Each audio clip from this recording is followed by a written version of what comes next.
In the beginning, darkness was on the face of the earth. And God said, "Let there be light."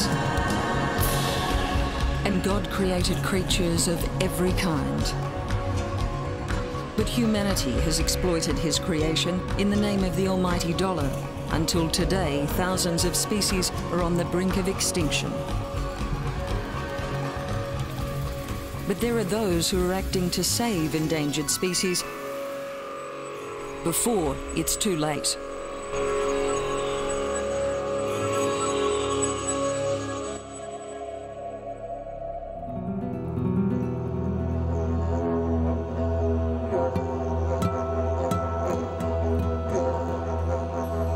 Australia, the great southern land. For eons, it has been isolated from the rest of the world. Its amazingly unique wildlife sharing the continent with the Noongars, the Bardi, the Kuris, the Pitjantjatjara and many more Aboriginal peoples.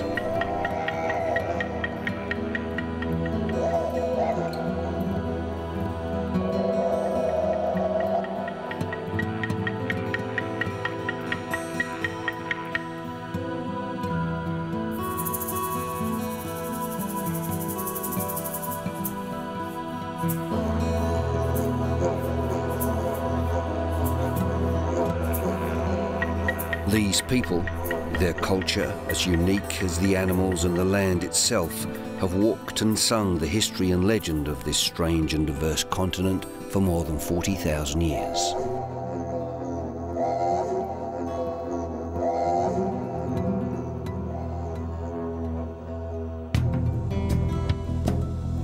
This vast and fragile country was theirs and theirs alone.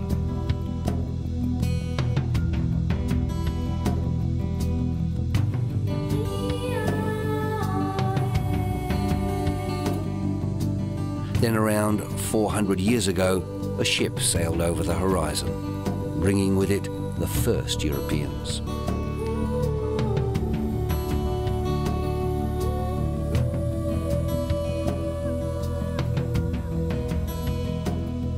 Settlers brought their way of doing things, their windmills, their houses, and changed Australia forever.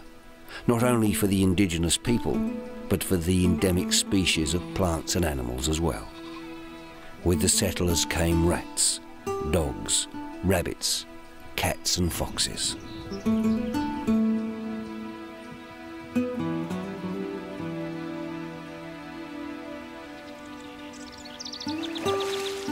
While Australia still has some of the world's most unique species, in the last 200 years, Australia has seen the worst level of extinctions than any other country on the face of the earth. It had at least 144 species of marsupials. Today, 10 of those have disappeared, and another 19 are on the endangered list.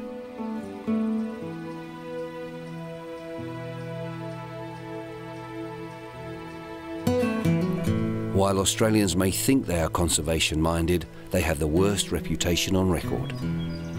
In the past 2 centuries, scores of species of mammals, birds, insects and plants have become extinct.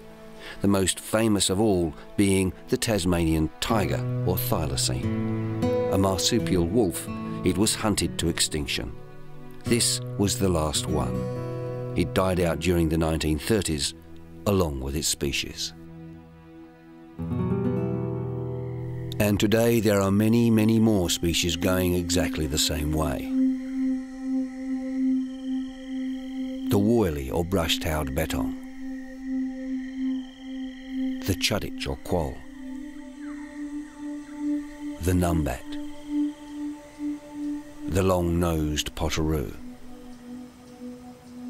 and the incredibly fragile honey possum. These are but a few of the many marsupials that are teetering on the edge of extinction. But there are people fighting to save them before it's too late.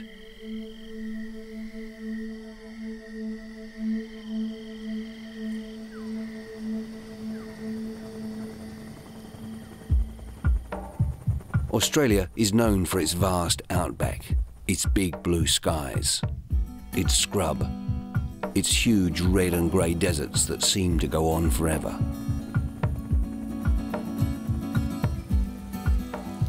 The deserts that change from dust to the perfect floral arrangements once the rains come.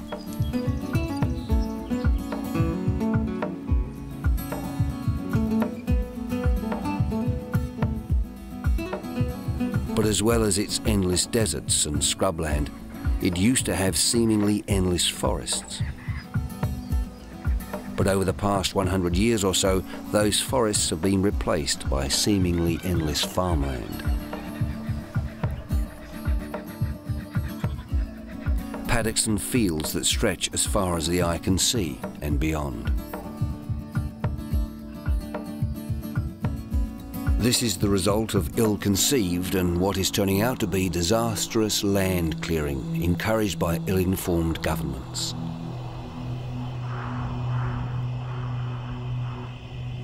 Since the 1930s, millions and millions of acres have been cleared.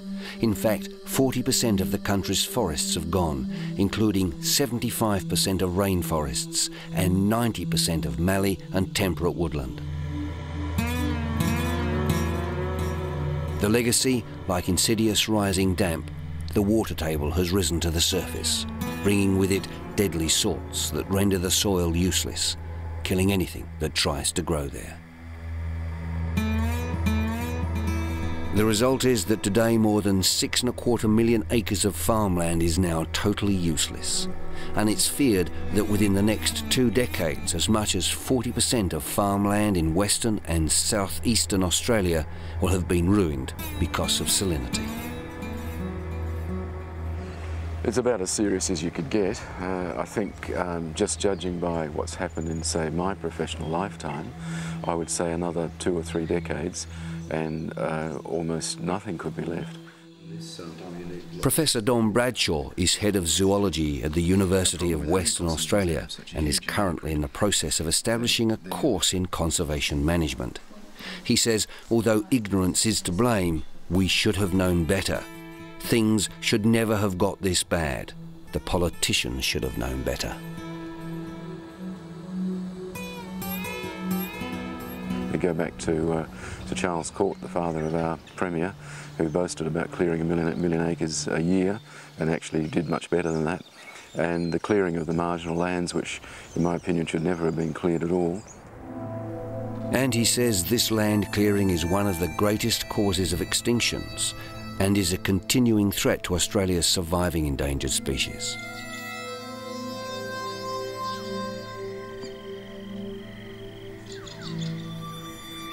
For example, he talks about the bettong, a mini kangaroo that likes to make its home underground. It once roamed over the whole of southern Australia, from the west coast for thousands of miles to the east coast. But by the late 1980s, it was extinct on the mainland. Its only refuge was on remote offshore islands. Today, because of the work carried out by Professor Bradshaw and people like him, these animals have been reintroduced back onto the mainland and are fighting their way back from the very brink of extinction. But that's not the end of the problem. Although these animals are being brought back and reintroduced, they have other enemies to deal with. Feral foxes and cats, animals that don't belong in this fragile environment.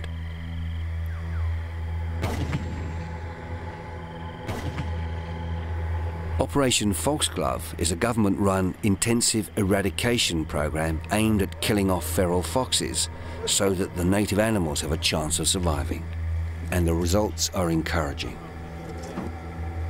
Already, large tracts of native bush have been cleared of these killers. One such area is a place in Western Australia called Perup.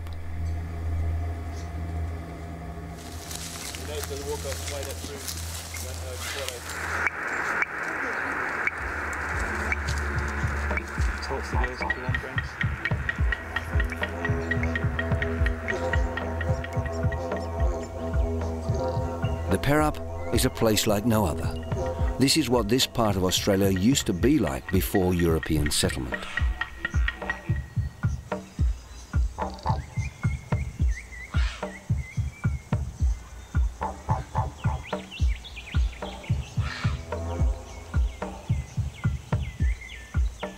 Here, there are giant dragonflies with gossamer wings.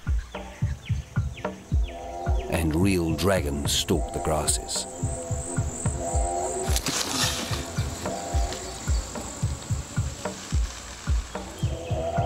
This is where Professor Bradshaw has brought a team to help study the animals that now live here. The first thing is to make sure the blood doesn't clot, so this is heparin, which is anticoagulant. Professor Bradshaw says it's not as simple as releasing endangered species back into an area and letting them get on with it. You have to monitor them continually if they are to survive. Goes down as far as you can go before it gets too fat, probably. The aim of the course is to try and really produce the next generation of wildlife managers, people who will go out and try to implement programs to save species. Oh yeah, these animals can move 1.5 kilometres in the night. So we've chosen Perup because it's one of the areas which is intensively fox-baited, and therefore there's a wide variety of native species living here, and they're readily accessible. That's where we took the blood from this morning. And because it's summer, what we wanted to focus on was the availability of water. Although we're sitting here by a lake, of course, only the animals that live in this immediate area would come and use this water. All the rest of the animals here have no access to drinking water at all. And water, of course, is one of the most limiting resources in Australia. Our idea was to try and catch 3 or 4 native species. The woyly, the little bettong, possums, we got one this morning, chuditch, the native cat. Bandicoot is the other one, which we haven't caught yet, we've only seen one. And here on almost any night, it's easy to find the shy bandicoot, sniffing and scuffling in the undergrowth, looking for shoots and insects.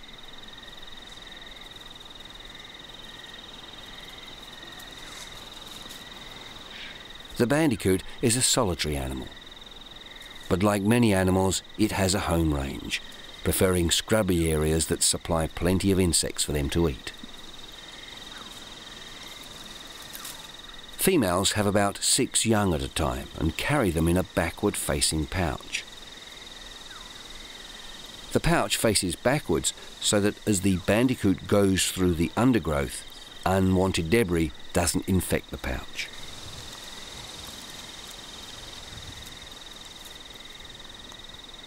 What adds to the problem of saving this species and others like this bettong is there is a high death rate among young, with an average of only 2 out of 6 surviving, and those that do survive have to deal with the loss of habitat and the constant threat of foxes and cats.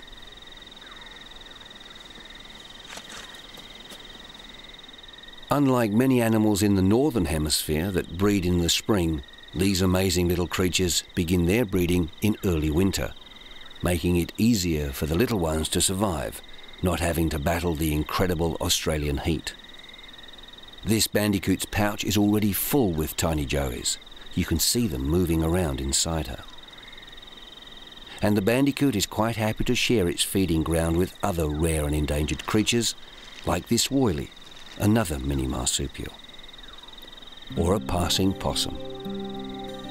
All of these mini marsupials are basically nocturnal, and for the first time, special infrared cameras are used to see what these little creatures do when they think no one can see them.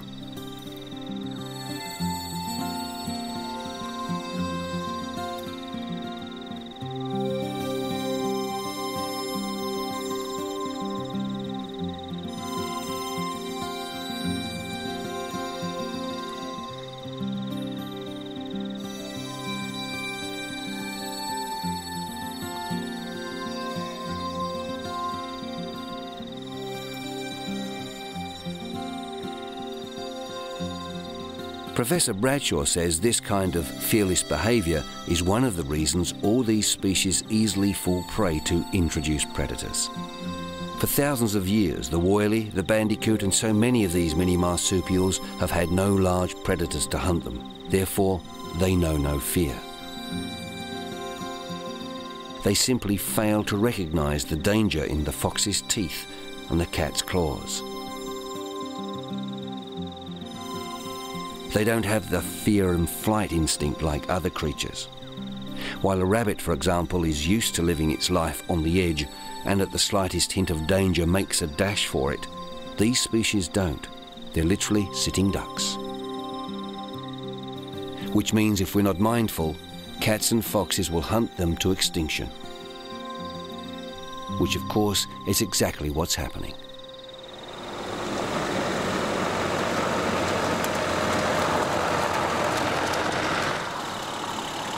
And while the woyly and the bandicoot forage through the night for their food, Don Bradshaw's team is also out and about, checking benign traps to catch and learn more about these tiny creatures of the night.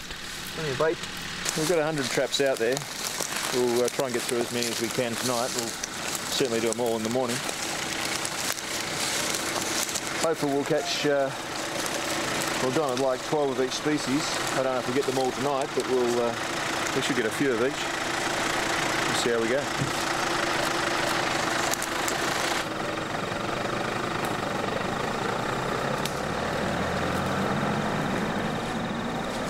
It was a successful night, and they have collected a number of woylies and bandicoots.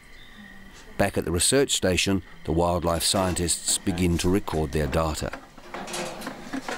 What we need to do with the animal first of all is to ear tag it. So we'll put a tag. The woylies don't drink much. It relies mainly on the moisture from the food it eats. We measure its leg length. We call it PES. What they need to determine is how much water these tiny creatures absorb. They do this by injecting them with mildly radioactive water and then see how long it takes to pass through their system. The actual amount of water the animal takes in once we let it go. And then I'll get this on top, and then we put the bag over the top.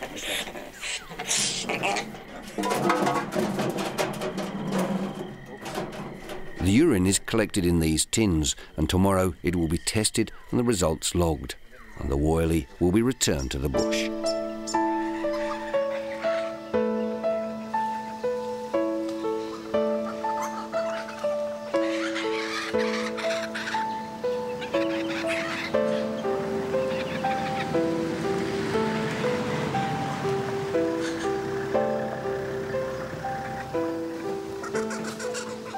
One of the scientists working with Don Bradshaw is Mark Gukaklis. He is specialising in what is probably the smallest kangaroo, the woyly. Okay, we're going to release this animal back in the trap, which we got it with last night. See the tags all match with the trap tag over there. The thing about releasing these particular animals is the same sort of techniques with releasing as you would have. Woylies are a fantastic teaching exercise because they are such a difficult animal to deal with. And I think it has to do with their temperament. You only have to watch them for a little while in the evening and you see that they're always quite active. They're always sniffing out, they're always looking for stuff. They're quite hyper. And that's how they behave when you try and actually catch them. The woyly is primarily a fungi-eating creature. It loves to eat truffles which grow underground. It has a special bacteria in its gut that breaks down the fungi and produces useful byproducts that the woyly can digest for a more balanced diet, as it doesn't eat greenery at all. In its short 7-year life, a woyly will shift up to 5,000 tonnes of material as it hunts for its favourite food.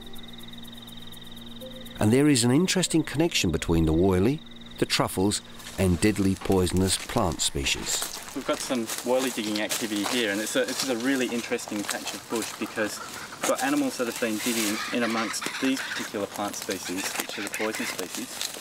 This is heartleaf poison. You see, the woyly, like some other animals, can eat poisons that would kill you or me. It also kills foxes and cats. One of the reasons they managed to hang on in an area where they were under attack is because of some of the flora that occurs in the Parrop. They're actually pea plants that produce a toxin called sodium monofluoracetate. And before you get scared by that, it's actually commercially produced as a poison called 1080. And 1080 is perhaps our main weapon of being able to control feral animals in the southwest of Western Australia, over much of the continent indeed. So we have this link between this toxic plant and between an animal that's actually feeding on these truffles. and the link is quite circular. These plants, our native fauna, have grown up with plants that naturally produce 1080. It means they have a very high resistance to this toxin, and it means that we can use it to poison animals that haven't evolved with this toxin, that have been introduced from overseas.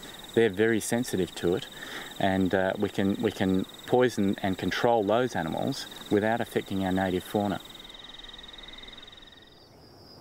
In fact, 1080 is so potent, if a cat or fox kills and devours a woyly that has consumed some of this plant, the cat or fox itself would die. And so fox numbers are probably not as high as they were in other areas in the Parrot.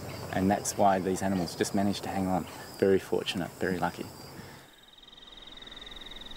The woyly used to range across Australia from east to west, from north to south. But in the early 1980s, it was realised they were on the verge of extinction and only survived in 3 small patches of forest in the southwest of Australia. And immediately a plan, Operation Foxglove, was put in place to save this smallest kangaroo. Once the fox eradication plan took effect, the woylies started breeding like woylies.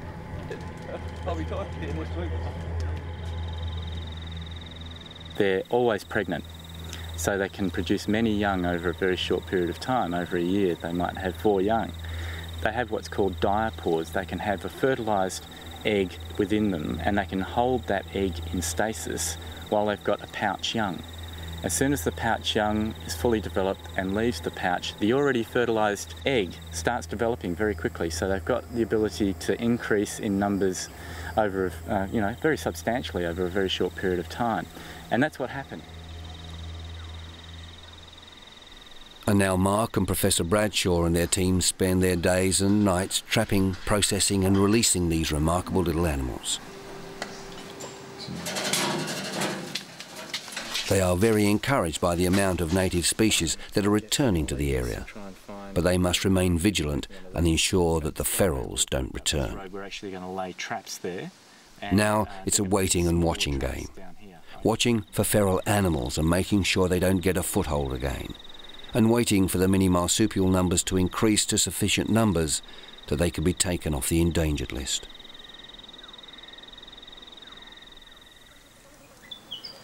But while the future of the woyly and the bandicoot looks good, other species are still critically endangered.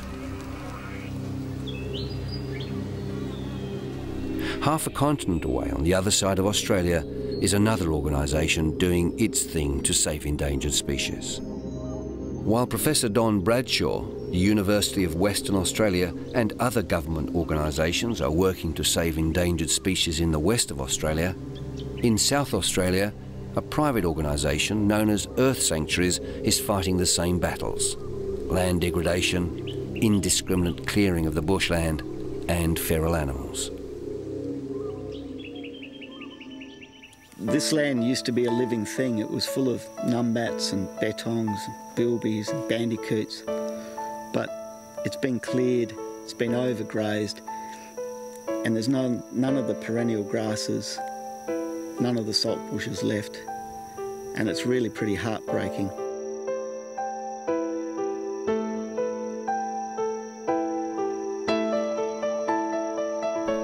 Greg Martin is project manager for Earth Sanctuaries Limited, a public company with the specific aim of encouraging people to invest in the future by investing in his company, to literally put their money where their hearts are. And Earth Sanctuary's aim is to wage its own private war against extinctions in Australia.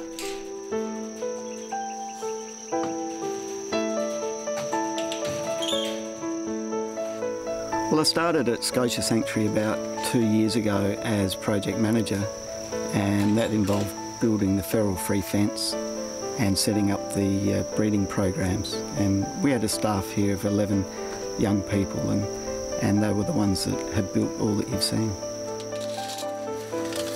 The philosophy behind Earth Sanctuaries is simple: save Australian native animals at all costs before it's too late.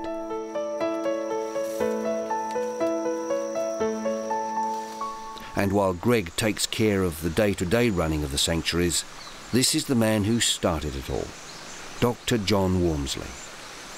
This former professor of mathematics and computer sciences says since he was a boy, he has watched Australia's wildlife disappear. He gave up his academic career many years ago to go back to nature, to try and turn the tide of extinctions. Today, he is probably Australia's greatest wildlife warrior. Yeah, the story of Australian wildlife is quite incredible because, 500 years ago, Columbus sailed across the Atlantic Ocean. I guess the age of exploitation began. And since then, in that 500 years, the world has lost 60 species of mammal. Now, 20 of those are Australian in the last 200 years. And this means that Australians have, as a race, white Australians, as a race, have the worst record in the world for wildlife management since life began on Earth. We're the absolute vandals of conservation, if you like. And it's interesting, but because we've sort of didn't see because our animals are nocturnal or something, because nobody noticed them disappearing, we didn't seem to realise it. We've actually put across the story that we're good at conservation and we're not. In fact, Australia is the worst in the world. Damning words, but John has a plan to change that. His mission is to convince Australian people to get behind his company.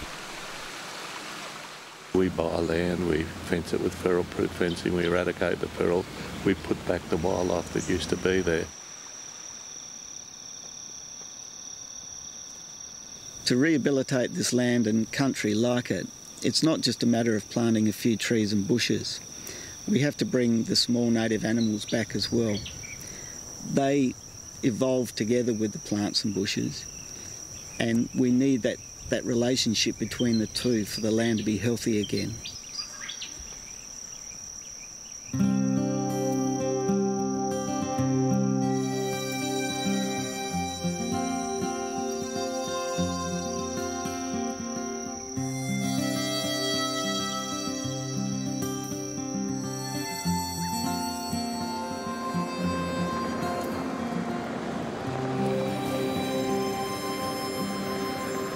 Yucumara is one of Earth Sanctuary's success stories. In the heart of the state of South Australia, this is some of the last remaining remnants of old mallee woodland. Mallee trees are slow-growing and live for hundreds of years. Ask some country people about mallee trees and they'll say mallee roots are great for burning. That's unfortunate, because mallee trees and roots also make great homes for these creatures.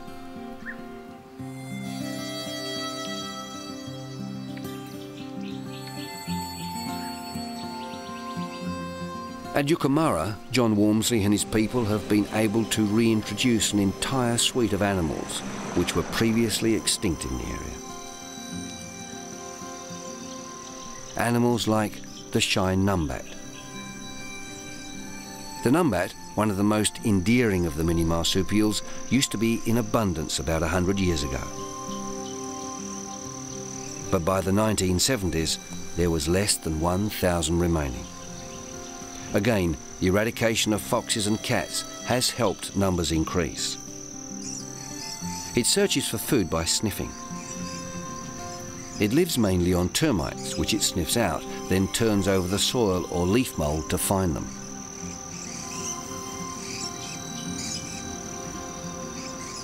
Numbats are essentially solitary, with same-sex animals occupying home ranges. The numbat generally makes its home in a burrow or hollow log, and it loves the mallee. But mallee trees are extremely rare these days.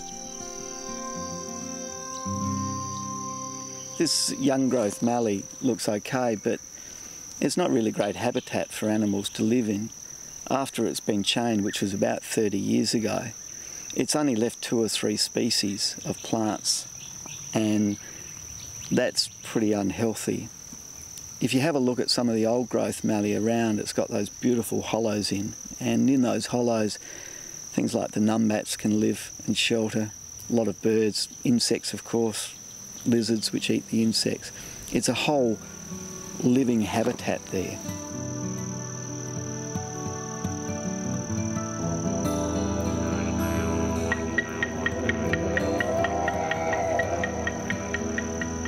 There's still plenty of it across Australia, and the problem with it is that it seems to burn every 5 or 10 years or so, and that just makes it sterile underneath.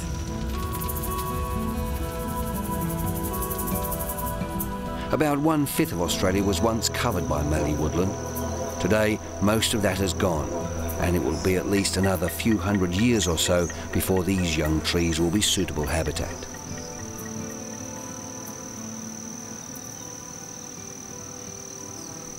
Earth Sanctuaries has had enormous success in breeding and reintroducing rare and endangered species.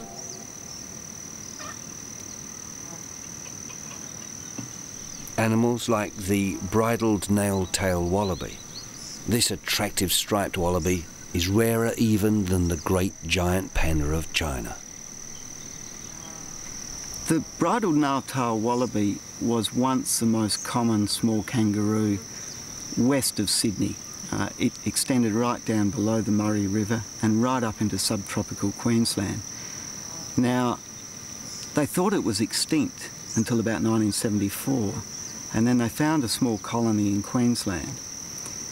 When we got ours about 2 years ago, the numbers were around about 700 animals. Now, I understand they're up to nearly 1,000 now.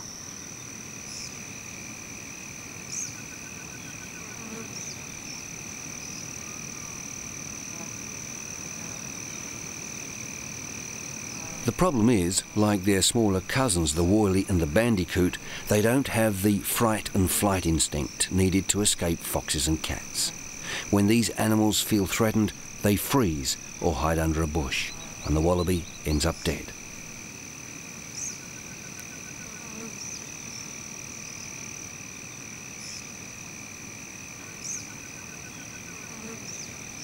It's the same for the long-nosed potteroo.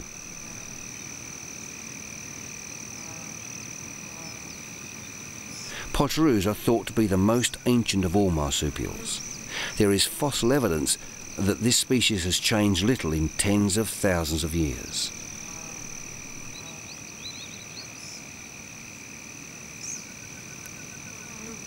These animals mature at about 1 year old and tend to pair up and breed all year round. They appear to pair up for a period of time, though it's not known if it's for life. But once they find a mate, it's not a case of going from one female to another. The male seems to hang about and show affection. Despite their size, the males can be quite aggressive, seeing off any would-be challenger who threatens his territory. And he can be very persistent.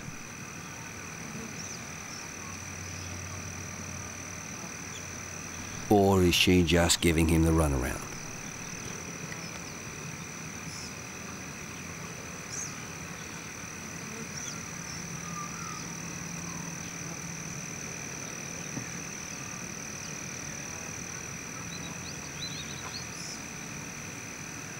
But of course they eventually mate and produce offspring. The pouch life for the young is about 4 months, then they leave their mothers for good. Like the other mini marsupials, potteroos forage around for food from dusk till dawn, searching for fungi, insects, roots and tubers.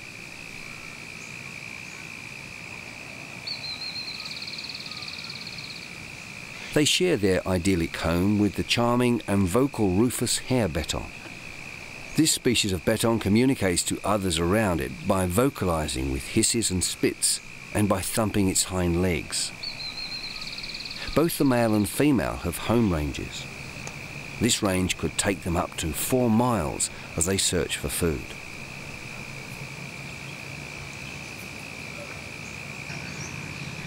The male generally shares himself with a couple of females. His vocalization and hind leg thumping is seen more often when he defends his territory against an invasion from another male.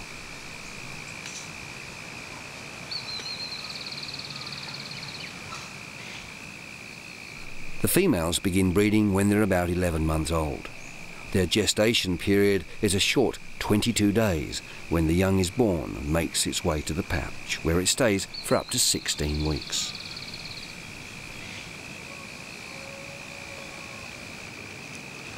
It's hard to believe that the whole of Australia was once covered by a rich variety of animals such as these.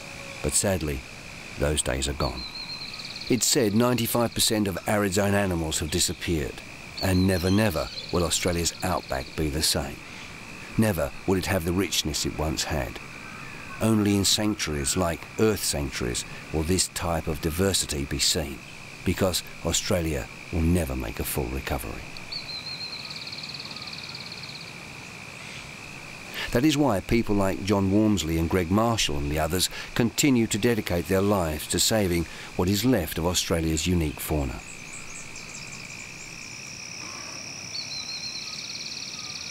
One species that has become a flagship species is this strange-looking creature.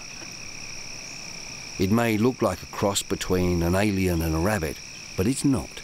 It's a bilby.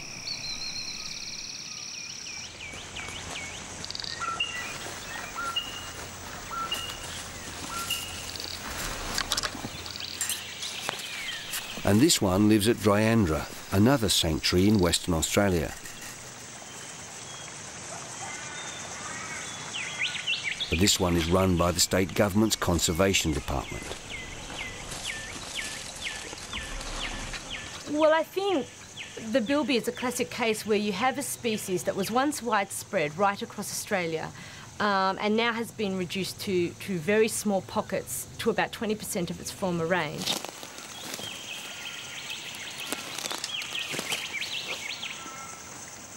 Dr. Chris Warren is a wildlife vet. She has worked in the field with endangered species since 1993.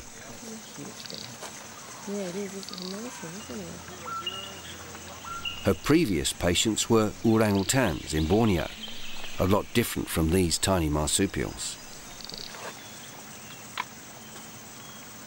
Professor Ralph Swan is her boss at Murdoch University in Western Australia.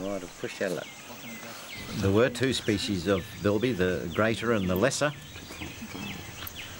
It seems as though if bilbies are released into a suitable soil-type environment, their instinct to create burrows, as far as I'm aware, is not a problem. He and Dr. Warren are committed to teaching veterinary students the importance of pro bono work on endangered species. I think it's very important. I think there's ever-increasing opportunities for veterinarians to be involved with wildlife conservation, and I think it's an area that many veterinarians are interested in. And it's this interest that has brought Chris Warren and Professor Ralph Swan to set up this bush operating theatre.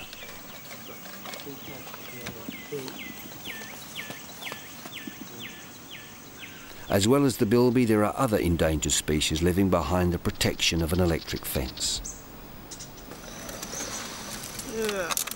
Oops, damn it. This is also the home for the beautiful numbat we met earlier. Those babies. The numbats have been at Dryandra since the early 1990s. These wildlife officers have trapped this mother to check on her young. So she's got 4 young.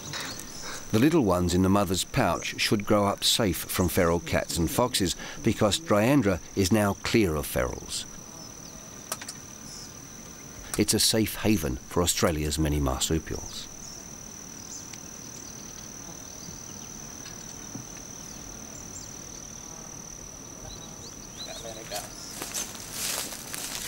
And although this battle has been won, the war is far from over, and the casualties are enormous.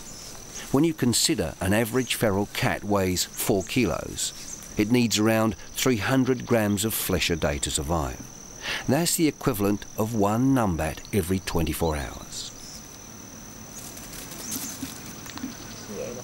And with 10 million feral cats on the loose in Australia, that's 10 million numbat-sized animals are killed each day. If that doesn't shock you, feral cats will eat the equivalent of some 36 billion native animals every year. Australia's native animals just can't stand that kind of annihilation.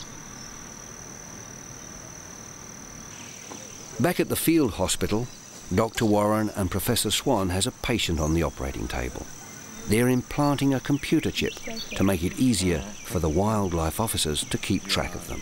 These animals were extinct in this area until Easter 2000, when they were reintroduced. Now, for the first time in decades, they are roaming free back where they belong. Before being released here at Dryandra, these animals were bred at another wildlife sanctuary, Kanyana, run by June Butcher. The bilby itself is such a wonderful animal. It's so easy to handle. And also very curious, as our infrared camera shows. June and the team at Kanyana have been breeding the bilbies for some years now, and it was their offspring that was released at Dryandra.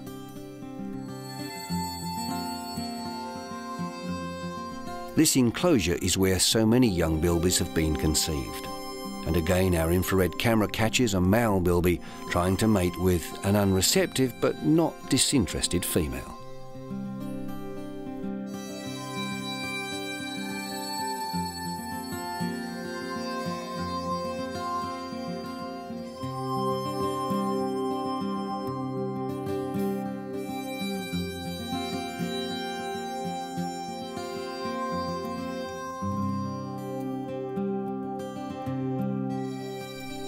And although this young male isn't successful, according to June, it's a different story out in the wild. And it's only in the last couple of weeks that we've heard that our releasing is working, because they've actually recaptured a mother with 2 babies. So they're actually breeding in the wild now, which is a first for WA, and we feel very excited to be involved in that project. The bilby is becoming an Australian icon. Major corporations like BHP have got behind the plan to save this species by sponsoring the Bilby Health Project, being coordinated by Chris Warren and Ralph Swan. Similarly, at Easter time, supermarkets are replacing Easter bunnies with Easter bilbies and donating part of their take to saving this little creature.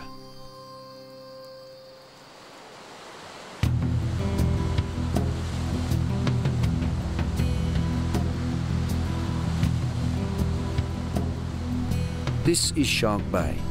It's World Heritage listed. And it's no wonder. It's home to a diverse and unique ecosystem.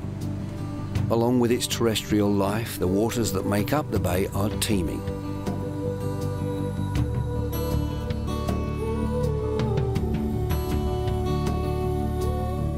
Migrating whales pass by here every year on their way from calving in the warm waters of the far north to the icy feeding grounds of the Antarctic.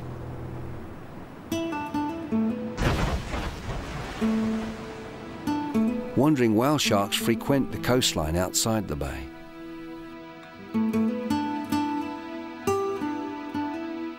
Shark Bay plays host to a myriad of fish species, not to mention dolphins and of course sharks, the namesake of the bay.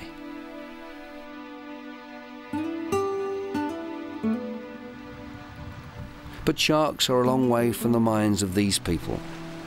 They have something much smaller on their minds. So we've got to take one of these. Jeff Short and his team are working with an animal that many people may consider vermin.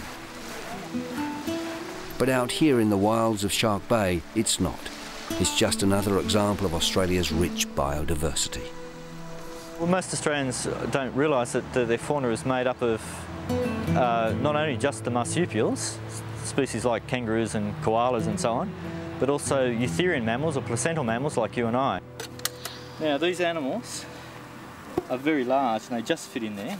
Jeff Short is a principal research scientist for the CSIRO, the Australian Commonwealth Scientific and Industrial Research Organisation. He's working on re-establishing and maintaining several colonies of stick-nest rats, a rare and endangered rodent which lives on an island off this remote part of Australia, known as Useless Loop on Harrison Prong. The plan is to trap wild stick-nest rats on the island and reintroduce them into a safe area back on the mainland. So the only really saving grace is that some of these species have persisted on offshore islands, or in tiny remnant populations. And this has given us the opportunity to now try and reconstruct some of those populations. The Stick Nest Rat campaign is part of the Useless Loot Biosphere project, a scheme aimed at reintroducing animals back into an area where they were formerly extinct. A colony on Salutation Island was established a number of years ago, and because of its isolation was safe from the threat of feral predators. Apart from the odd endemic bird of prey, the island has become a safe haven for these waddling rodents.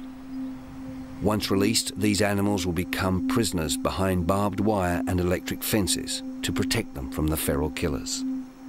The project has been going for more than 10 years and is proving to be very successful. Along with the Department of Conservation, the CSIRO in association with the Shark Bay salt mining community, they are paving the way in conservation. But it's a constant battle that won't be won easily or quickly. While some people may not like the idea of a rat being saved from extinction, another animal, no bigger than a mouse, you may find more endearing. This is the honey possum, one of the smallest marsupials.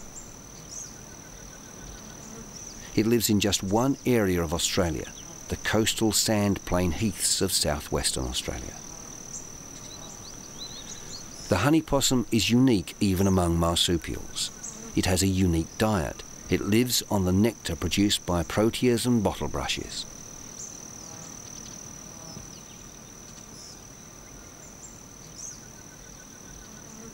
It is one of creation's very few true nectarivorous mammals. In the wild, they live almost exclusively on the sweet nectar produced by these plants.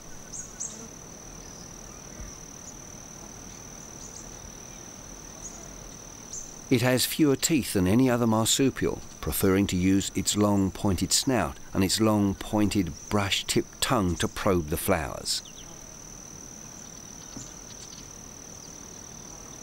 It's thought to be the last survivor of a long-extinct marsupial group which owes its survival to its highly specialised way of life. Another strange thing about this tiny possum is that, unlike most mammals, it doesn't have claws to help it climb. It has nails, just like primates. It climbs using its fingernails to hang on to the tree, like monkeys do. It also has a prehensile tail to hang on to branches, again, like many monkeys do.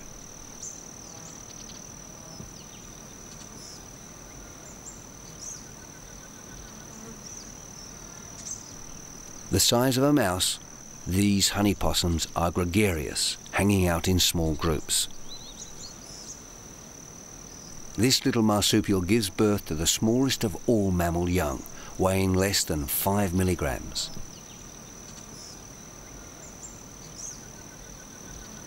Yet the male, for its size, has proportionately the biggest testicles of all mammals, weighing around 5% of its total body weight. Scientists think this has much to do with their extremely promiscuous lifestyle.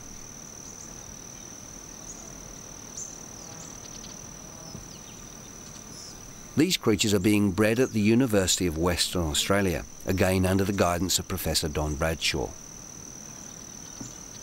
But he says unless Australian people come together as a nation and take wildlife conservation seriously, then he and others are wasting their time, because these honey possums and so many of the other mini marsupials will cease to exist.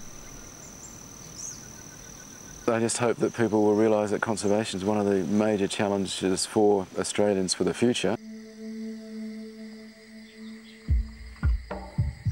Most people have never seen bettongs or bilbies or woylies or numbats. And if you don't know that they exist out there, then how can you save them? And now is the only window of opportunity we've got. In a few years' time, it will be too late. We have to act now.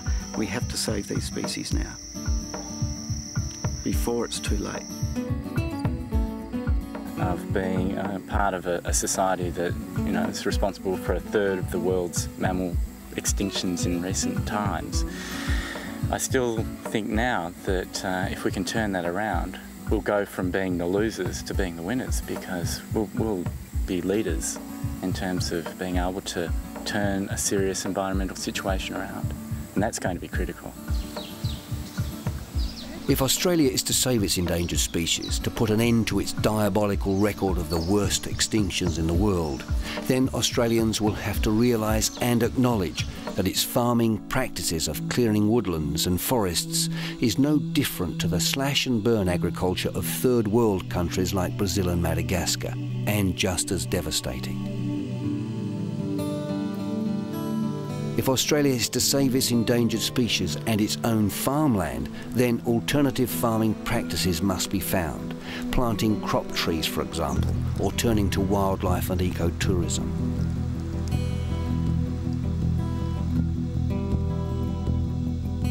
Likewise, the federal and state governments must bite the bullet and declare an official war against feral animals. They must adopt drastic measures to wipe out the scourge of feral animals. Otherwise, Australia outside of vermin-proof fences will be devoid of these mini marsupials. And the only place you'll see them is in these fenced-off sanctuaries. And both the Australian people and big business must get behind John Walmsley, Professor Don Bradshaw, Professor Ralph Swan and others to help them guide Australia and its wildlife to a new future.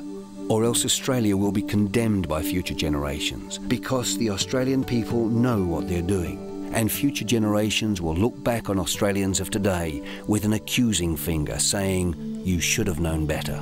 You should have acted before it's too late."